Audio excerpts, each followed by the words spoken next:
माझ्या महाराष्ट्रातील बांधवांनो, भगिनींनो आणि मातांनो, नमस्कार. जय महाराष्ट्र.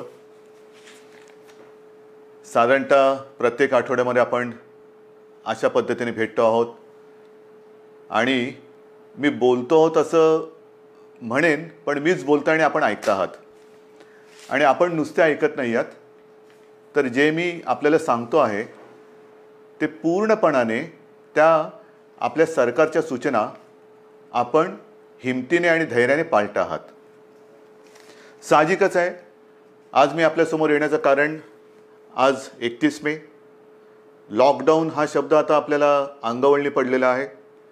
कदाचित ह्या काळामध्ये जन्माला येणारी बालकं ही कदाचित आईच्या ऐवजी लॉकडाऊन बोलायला पहिली सुरुवात करतील. म्हणजेच आयुष्याची सुरुवातच लॉकडाऊनमधून होते की काय, अशी परिस्थिती आहे. आज मी आपल्यासमोर आलोय तो लॉकडाऊन शब्द हा कचऱ्याच्या टोपलीत फेकायला आलेला आहे. Mission begin again. पुन्हा एकदा आपण आपल्या आयुष्याची सुरुवात करतो आहोत. आणि आयुष्याची सुरुवात करताना लोकमान्य टिळकांचा तो किस्सा, ती आठवण ही मला आपल्याला सांगणं आवश्यक वाटतं. स्वातंत्र्याची लढाई जेव्हा सुरू होती, लढाईच होती ती, अर्थातच लढाई, मोठी लढाई. आणि लोकमान्य मंडालेच्या तुरुंगात किती वर्ष होते, कशा पद्धतीत होते, त्यांनी त्या तुरुंगात काय काय गीतारहस्य वगैरे या सगळ्या गोष्टी आपल्याला कल्पना आहे. पण सुटून आल्यानंतर त्यांना काही जणांनी विचारलं की आता पुढे काय, आणि त्यांनी सांगितलं पुनश्च हरिओम. पुनश्च हरिओम म्हणजे काय की पुन्हा एकदा आयुष्याला सुरुवात करतो आहे, लढाईला सुरुवात करतो आहे. तशीच आपली ही मिशन बिगिन अगेन, किंबहुना पुनश्च हरिओम सुरुवात करायची आता आपल्याला. ही सुरुवात करताना लॉकडाऊन करणं हा एक भाग झाला आणि सगळं हळूवार उघडणं हा दुसरा भाग झाला. म्हणजे लॉकडाऊन हे सायन्स असेल तर लॉकडाऊन उघडणं ही एक कला आहे किंवा आर्ट आहे. कसं काय उघडतोय आपण? पावसाळा तोंडावरती आहे. पावसाळा तोंडावरती आहे म्हटल्यानंतर पाऊस येऊन जातो, पडून जातो, अनेक ठिकाणी शेवाळ साचतं आणि शेवाळ समोर दिसल्यानंतर आपण आपलं पाऊल हे फार काळजीपूर्वक टाकतो. कुठे निसरडं नाही ना, कुठे घसरणार नाही ना, एकमेकाचा हात धरून चालतो, थोडासा आधार घेऊन चालतो की जेणेकरून आपलं पाऊल हे चुकता कामा नये आणि आपण घसरून पडता कामा नये. ती तशीच पुढच्या आयुष्यातली पावलं ही आपल्याला अशीच तुम्हाला आणि मला, म्हणजे सरकारला आणि जनतेला एकमेकाचा हात हातात धरून मजबूतीने टाकायचे आहेत. प्रत्येक पाऊल टाकताना कुठेही शेवाळावरती पाऊल नाही टाकत, केळीच्या सालावर पाऊल नाही टाकत. म्हणजे घाईघाई करून सटकून पडत तर नाही ना, पडणार तर नाही ना, या खबरदारीने आपल्याला पुढची वाटचाल करावी लागणार आहे. पावसाळ्याची सुरुवात म्हटल्यानंतर मी गेल्या आठवड्यामध्ये संपूर्ण आपल्या यंत्रणेची एक बैठक घेतली. त्याच्यामध्ये महसूल यंत्रणा, पोलीस यंत्रणा, आर्मी, नेव्ही, एअरफोर्स या सगळ्यांचे अधिकारी होते. आणि पाऊस म्हटल्यानंतर तुम्हाला कल्पना आहे, यावेळेचा पाऊस, त्याचा अंदाज हा सर्वत्र समाधानकारक किंवा सरासरी अथवा सरीपेक्षा थोडासा 19-20 असं सगळीकडे पडेल. म्हणजे एकूण समाधानकारक पाऊस पडेल असा अंदाज आहे. हा अंदाज आहे म्हटल्यानंतरही अनेकदा असं होतं की अचानक कुठेतरी ढगफुटी होते, पूर येतो. पूर परिस्थिती निर्माण झाल्यानंतर काय करायचं, त्याची सज्जता, ही सज्जता घेण्यासाठी ती बैठक होती. त्याही बाबतीत आपण सज्ज आहोत. कुठेही अशी आपत्ती येऊ नयेच, येणार नाहीच, पण आली तर आपण पूर्णपणे सज्ज आहोत. आणि ही सज्जता आपल्याला सांगत असताना उद्या 1 जून आहे. येत्या 2-3 दिवसातच आपल्या पश्चिम किनारपट्टीवरती चक्रीवादळ धडकण्याचा धोका आहे. चक्रीवादळ, मला खात्री येणार नाही, माझी तशी प्रार्थना आहे, माझा आत्मविश्वास आहे. आणि चक्रीवादळ आपल्या पश्चिम किनाऱ्यावरती येणार नाही ही खात्री जरी असली तरी देखील यंत्रणा मात्र आपली सज्ज ठेवलेली आहे. यंत्रणा सज्ज आहे. पश्चिम किनारपट्टी म्हणजे माझ्या सिंधुदुर्गापासून ते मुंबईपर्यंत आणि हा सगळा किनारपट्टा जो आहे, इथल्या सर्व लोकांना मी सांगतो आहे की आपण सुद्धा सज्ज राहा. असंही आतापर्यंत आपण घराबाहेर पडलेलो नाहीच आहोत, पण खास करून माझ्या मच्छीमार बांधवांना सांगतोय की तुम्ही येत्या एक 4-5 दिवसात समुद्रात जाऊ नका. कारण ते वादळ घोंगावत आहे, कुठे जाईल कसं जाईल दिशा अजून ठरलेली नाही आहे. आपल्या दिशेने येतं आहे, ती दिशा बदलून ते दुसरीकडे जाऊही शकेल आणि ते जाईलही नक्की. पण आपण मात्र सज्ज राहिलं पाहिजे. आणि ही खात्री बाळगल्यानंतर, खात्री एक सज्जता आपली घेतल्यानंतर, दाखवल्यानंतर पुनश्च हरिओम म्हणजे काय, कारण केंद्र सरकारने त्यांची सूचनावली दिलेली आहे, काय काय करायचं काय करायचं नाही आणि कुठे कुठे कसं कसं काय काय आहे. पहिल्या प्रथम मी आपल्याला सांगू इच्छितो की कोरोनासोबत जगायला शिका, कोरोनाचा मुकाबला करता करता जगायला शिका. हे आत्तापर्यंत आपल्याला सगळ्यांना सल्ले देण्यात आलेले, सगळ्यांकडनं मी पण ऐकतोय, आपणही ऐकताय. पण हे ऐकताना जे मी यापूर्वी आपल्याला सांगितलेलं आहे की बाहेर पडताना तोंडावरती मास्क हा अनिवार्य आहेच, नक्कीच आहे. तोंडावरती मास्क लावणं अत्यंत अत्यंत गरजेचं आहे. हात सतत धुत राहणं हे फार महत्त्वाचं आहे. उगाच इकडे तिकडे जाताना कारण नसताना कुठेही हात लागला आणि कंटाळा आला म्हणून मास्क काढला आणि तोंडावरती हात फिरवला, डोळ्याला हात लागला, तोंडाला हात लागला, मग 24 तास तुम्ही मास्क लावला आणि 5 सेकंद मास्क काढून तो हात न धुता तुम्ही तोंडाला लावला तर 24 तास मास्क लावण्याचा काही परिणाम होणार नाही. तुम्हाला संसर्गापासून जर का जपायचं असेल तर नुसतं मास्क लावणं नाही, तर कुठेही हात लावल्यानंतर किंबहुना तोंडाला हात लावू नका, चेहऱ्याला हात लावू नका. हा पहिला नियम हा पुढचे काही काळ किंबहुना पुढच्या आयुष्यात आपल्याला अत्यंत काटेकोरपणाने पाळावंच लागणार आहे. बाहेर पडताना सुद्धा आपण टप्प्याटप्प्याने पडतो आहोत. अनेक जणांना घाई झालेली आहे, मला कल्पना आहे. आता काय झालं ना, आता उघडा ना, आता उघडा ना, उघडतो ना, हळूहळू करू ना आपण सगळ्या काही गोष्टी. ह्या सगळ्या गोष्टी इतर देश काय करतायत, काही देशांनी लॉकडाऊन केलाच नव्हता, टाळेबंदी केलीच नव्हती, त्यांची काय स्थिती आहे तेही आपण बघतो आहोत. काही जणांनी लॉकडाऊन केला, तो उठवला, उठवल्यानंतर तिकडे काय परिस्थिती निर्माण झाली तेही आपण बघतो आहोत. कालच मी एक बातमी पाहिली की एका देशाने शाळा सुरू केल्या आणि त्या पुन्हा बंद करावं लागल्या. म्हणजे थोडीशी उघडझाप ही सगळीकडे चाललेली आहे.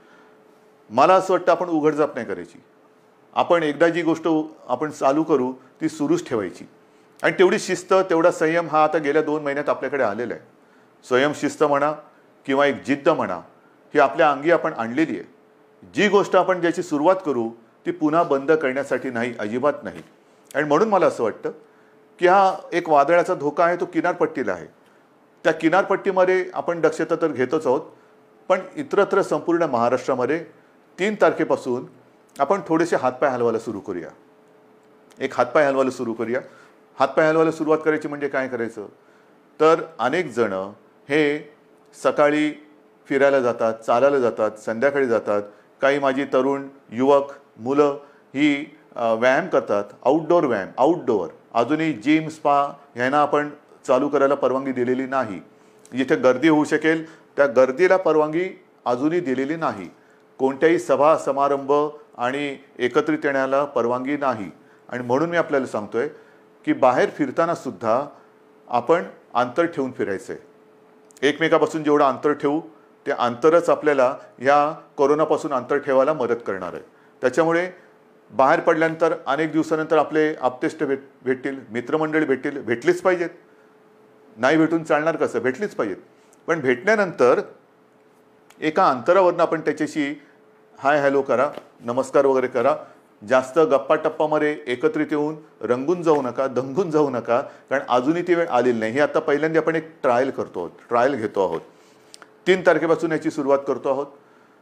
5 तारखेपासून आपण असा एक निर्णय घेतोय की आजपर्यंत सगळे व्यवहार आपले ठप्प होते, सगळी दुकानं आपली हे आपण बंद ठेवली होती.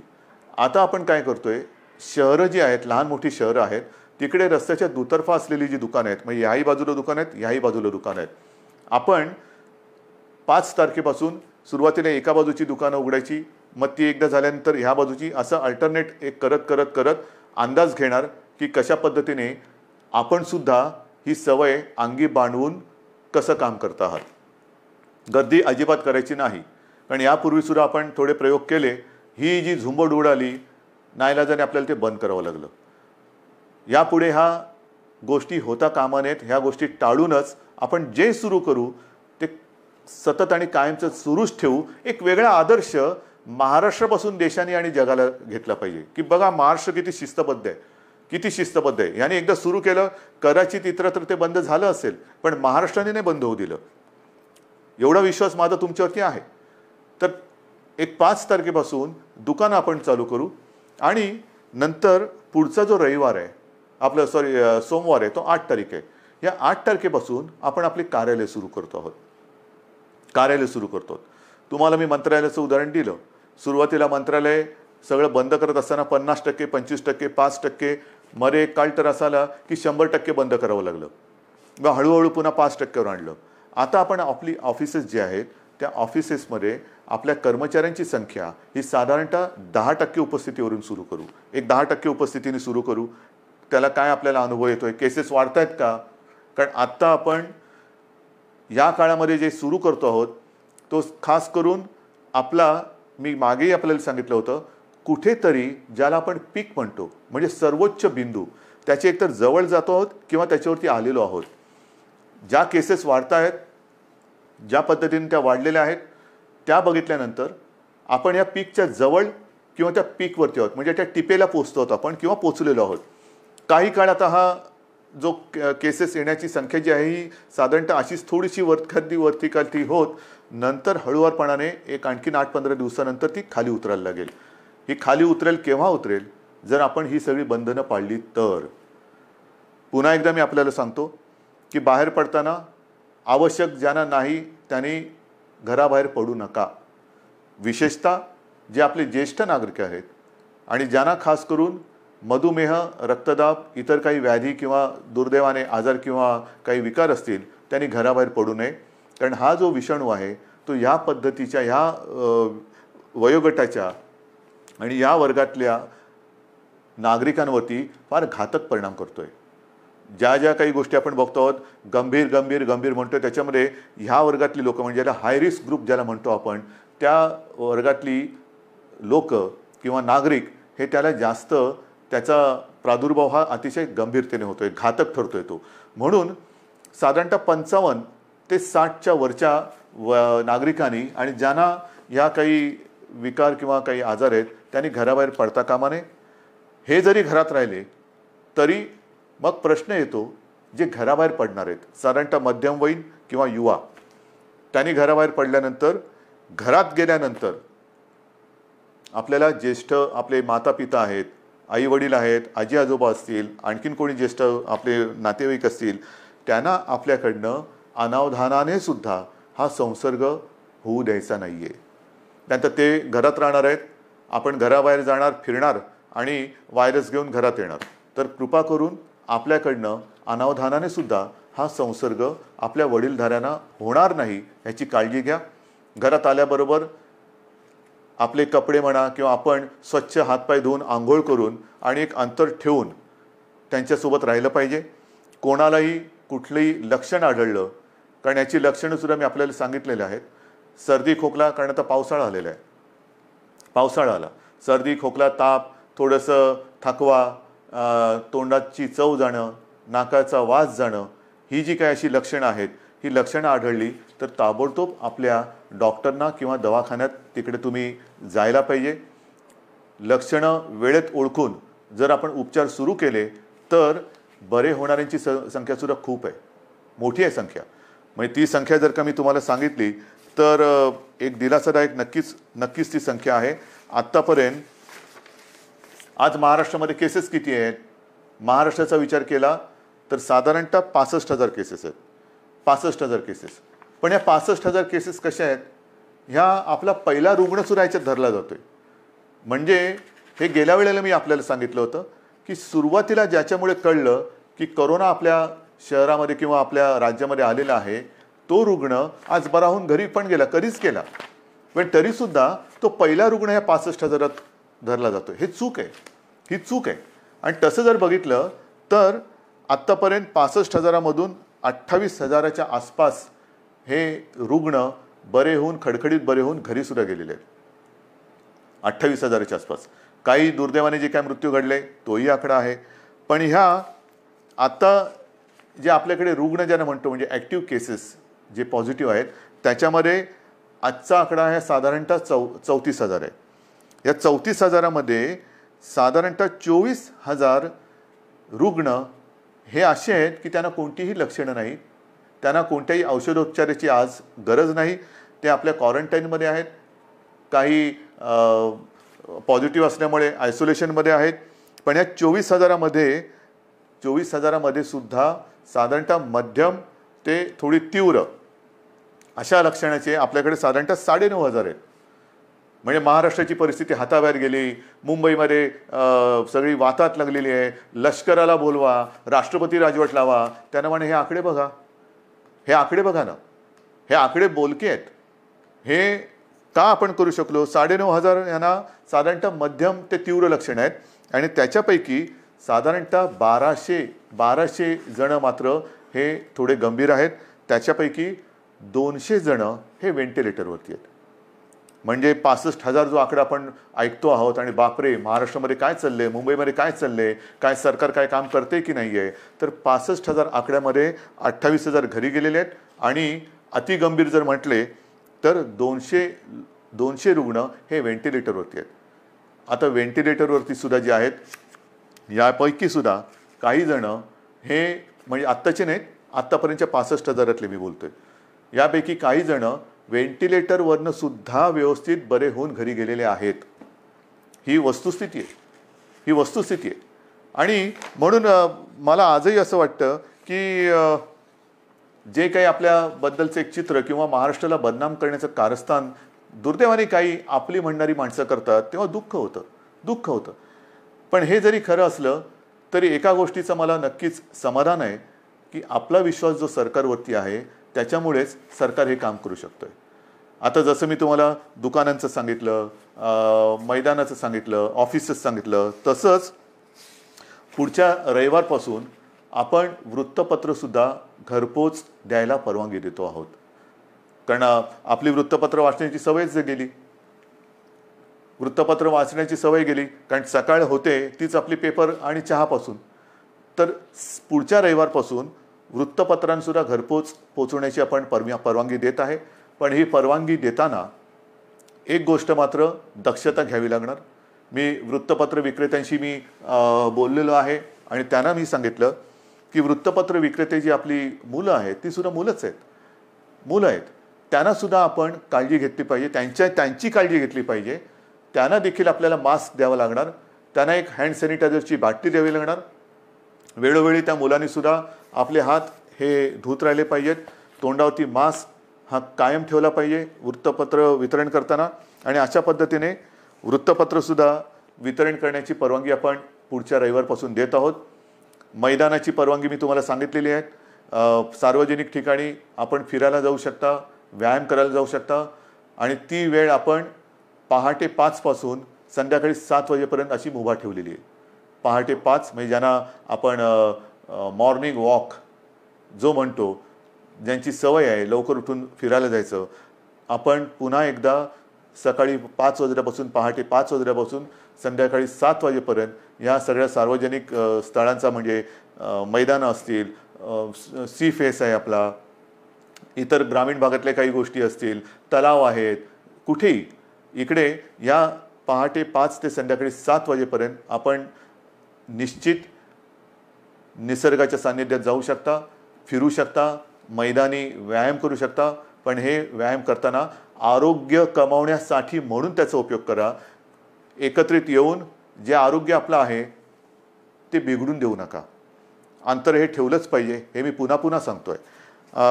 हे झाल्यानंतर मग जे काही आकडे मी तुम्हाला सांगणार आहे ते आकडे ह्याची थोडीशी तुम्हाला कल्पना असायला पाहिजे की नेमकं सरकारने आत्तापर्यंत केलेलं काय आहे, काय करते सरकार, किती आपल्याकडे व्यवस्था आहे.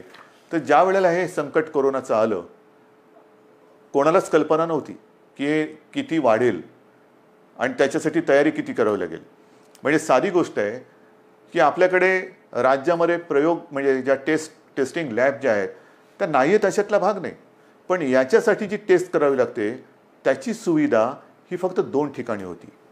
एक आपल्या कस्तुरबामध्ये आणि पुण्याच्या NIVमध्ये. ही कस्तुरबाची सुद्धा जी लॅब आहे ती आपण साधारणतः 2007 साली मुंबई महापालिकेच्या माध्यमातून केली म्हणून ती दुसरी होती, नाहीतर फक्त एकच होती. त्याच्यात कस्तुरबा आपण केली, त्या 2 लॅब होत्या. आजच्या क्षणाला आपल्या महाराष्ट्र राज्यामध्ये 77 ही चाचणी केंद्र आहेत आणि येत्या 2-4 दिवसात ती 100 पर्यंत जातील. म्हणजे 2पासून 77, 77 पासून 100. आणि माझा प्रयत्न असा आहे की येत्या पावसाळ्यामध्ये टेस्टची संख्या आणि त्याची उपलब्धता ही आणखीन वाढवण्याची गरज आहे.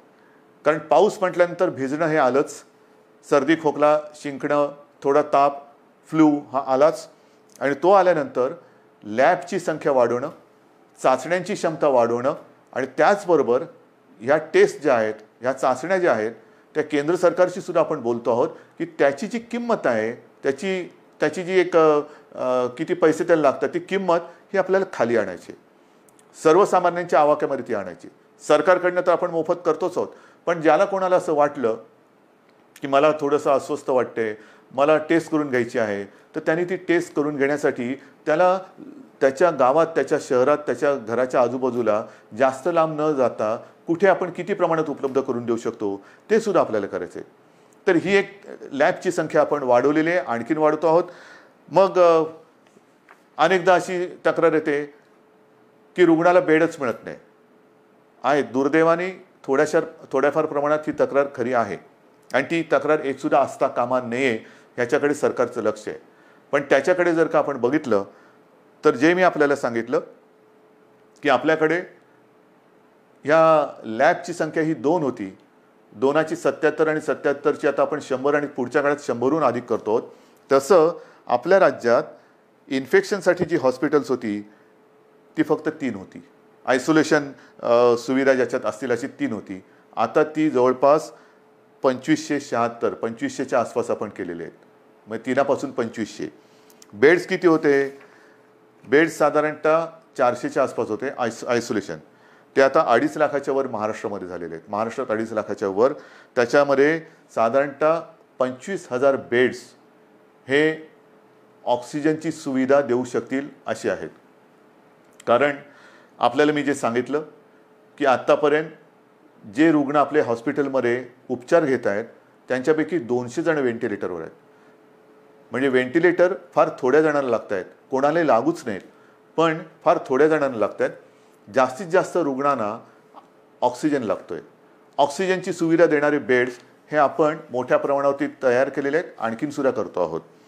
ICU बेड्ससुद्धा सुरुवातीला 250 होते, ते साधारणतः 8,500च्या आसपास आपण नेलेले आहेत. म्हणजे एवढी सुविधा आपण करतो आहोत, एवढी मोठी सुविधा आपण केलेली आहे. मला मी तुम्हाला सांगितलं की जम्बो फॅसिलिटी किंवा फील्ड हॉस्पिटल्स मुंबईमध्ये आहे, ठाण्यामध्ये आहे, ज्या शहरांमध्ये मी सूचना दिल्यात, मग संभाजीनगर असेल, पुणे आहे, आणखीन कुठेही जिथे फील्ड हॉस्पिटलची आवश्यकता आहे तिथे त्यांना सूचना दिलेल्या आहेत की तुम्ही ते करा. म्हणजे एकेका ठिकाणी आपण 1,000, 2,000च्या बेडची सुविधा करतोय. गोरेगावला तर साधारणतः 3,000 बेडची सुविधा करतोय.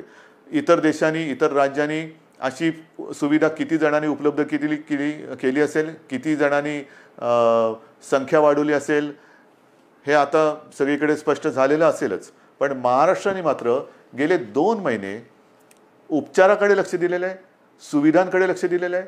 आपण आपला टास्क फोर्स निर्माण केलेला आहे आणि हा टास्क फोर्स अक्षरशः अहोरात्र मेहनत करून, अविश्रांत मेहनत करून साधारणतः गाईडलाईन देतोय. आपलं मोठं जे आव्हान आहे की एकतर हा संसर्ग रोखणं, त्याची तीव्रता कमी करणं आणि मृत्यूदर हा कमीत कमी किंवा 0वरती आणणं. मृत्यूदर हा अजूनही मला खाली आणायचा आहे. आणि तो खाली केव्हा येईल? कारण आजही काही ठिकाणी असं लक्षात येते की जो कोणी रुग्ण आहे तो अगदी शेवटच्या टप्प्यामध्ये हॉस्पिटलमध्ये दाखल होतोय, अगदी शेवटच्या टप्प्यात. म्हणजे मी मागे आपल्याला कदाचित सांगितलं असेल की माझाच एक चांगला कार्यकर्ता, अत्यंत चांगला निष्ठावान कार्यकर्ता शेवटच्या टप्प्यात हा हॉस्पिटलमध्ये गेला, स्वतःहून गेला आणि तपासणी करतानाच तो कोसळला. काहीच करू शकले नाही डॉक्टर. म्हणजे त्याची कदाचित चाचणी पण करता आली नसेल. हे अंगावरती दुखणं काढू नका. अंगावरती दुखणं काढल्यानंतर मग मात्र त्याला उपचार नाही आहेत. अनेक जण जे वाचून घरी गेलेले आहेत ते वेळेमध्ये आपल्याकडे आलेले आहेत. अगदी दुर्दैवाने काही व्हेंटिलेटरवरती जाऊन सुद्धा सुदैवाने खडखडीत बरे होऊन घरी गेलेले आहेत. वेळेत आले तर उपचार होतात. आता मी मागे सारखं मागे बोलतो, कारण या काही दिवसात एवढ्या जणांशी मी बोलतोय की नेमकं तुमच्याशी बोललो का इतराशी कोणाशी बोललो हे लक्षात येत नाही. तर त्यावेळेला मी सांगितलं होतं की जर का मृत्यूदर खाली आणायचा असेल, आणि तो येतोय, नक्कीच येतोय, आलेला आहे, तर डॉक्टर आपल्याकडे सज्ज आहेत.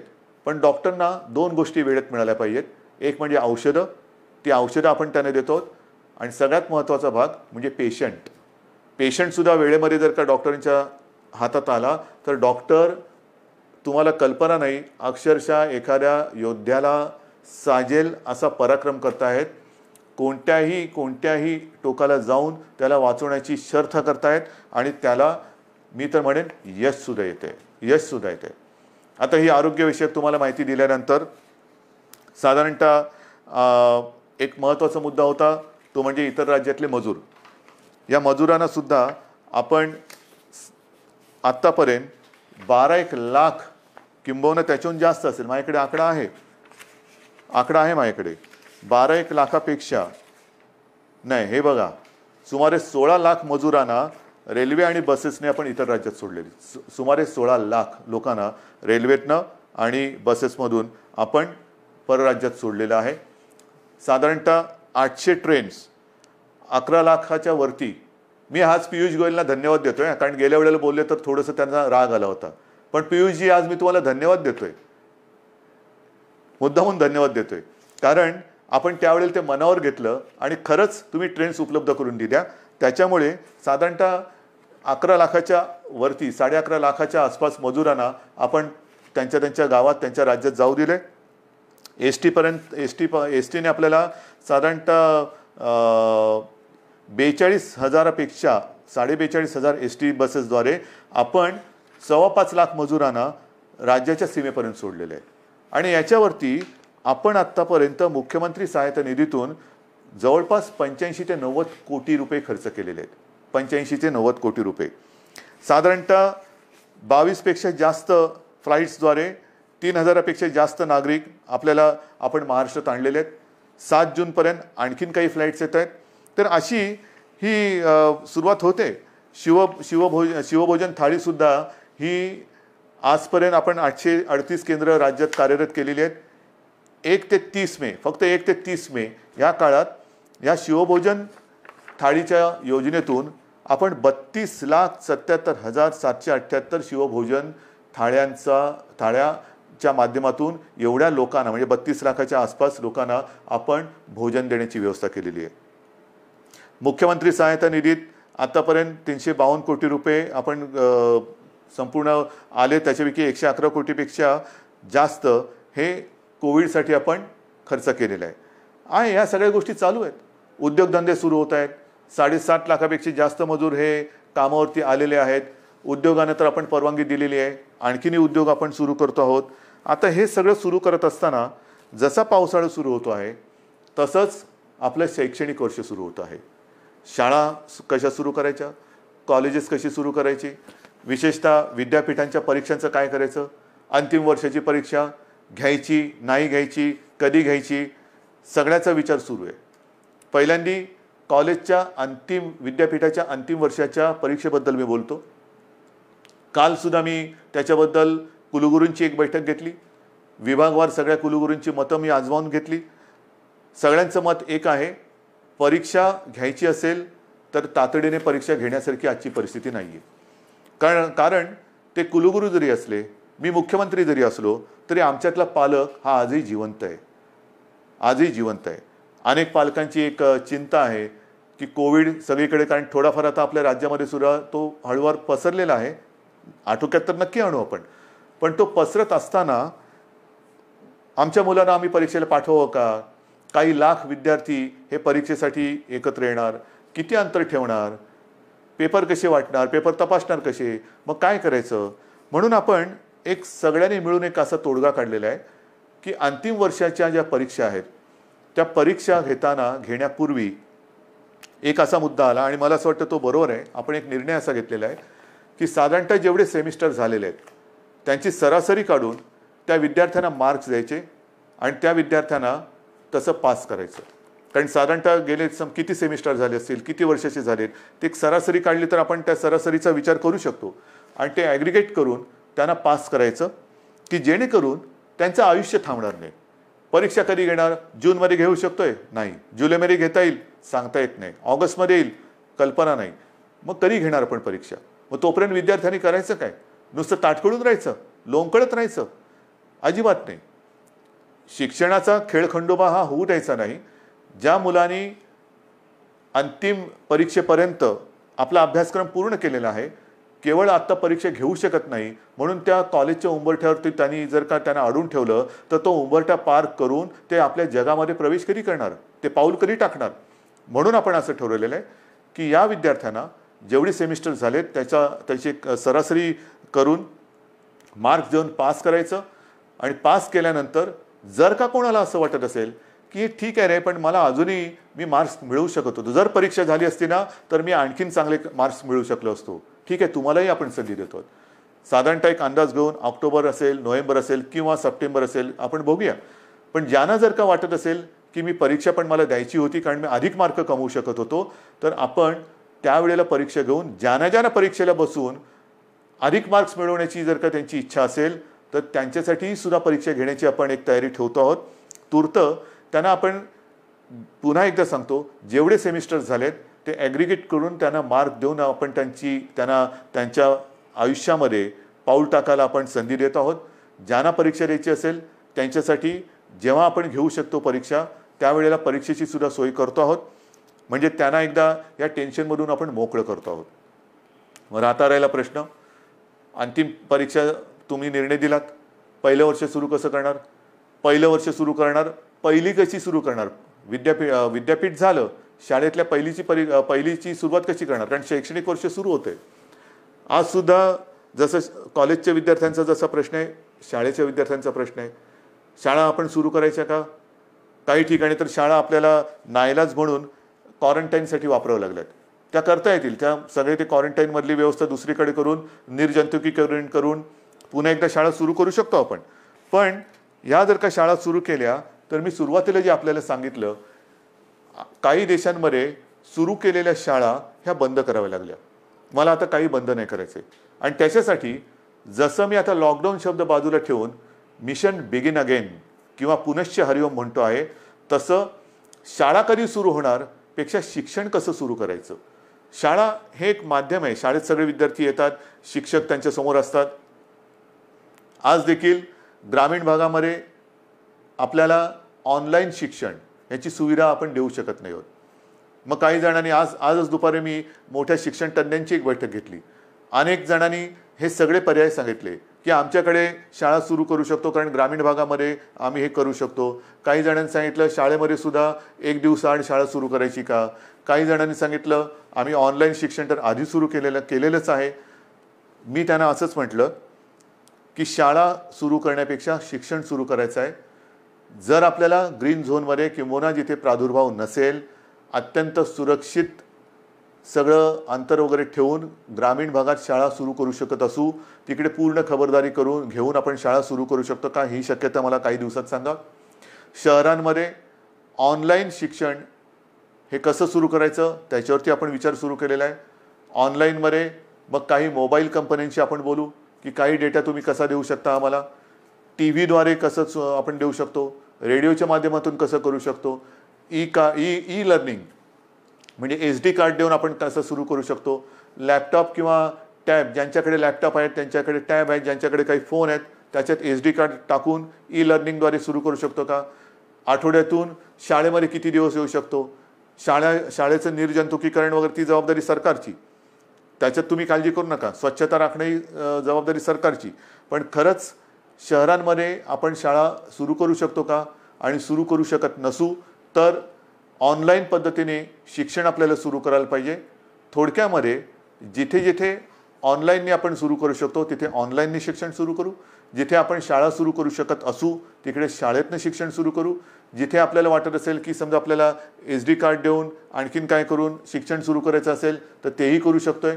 येत्या काही दिवसात त्याच्यावरती आपण ठोस निर्णय घेऊ. शिक्षण सुरू झालंच पाहिजे. पण मला असं वाटतं की कोरोनाने आपल्याला नक्कीच काही काही गोष्टी शिकवलेल्या आहेत.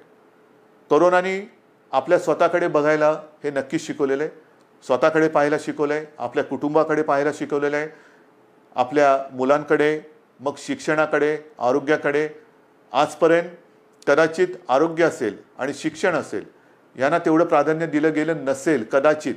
पण मला असं वाटतं की पुढचं आयुष्य जगताना जर आपण जीवनावश्यक वस्तू आणि जीवनावश्यक काही गोष्टी ह्या अशा संकटाच्या काळातही बंद होऊ न देता चालू ठेवल्या, तसंच शिक्षणसुद्धा किती मोठं संकट आलं तरी देखील कसं सुरू ठेवता येईल त्याच्याकडे आता आपल्याला लक्ष देण्याची गरज आहे.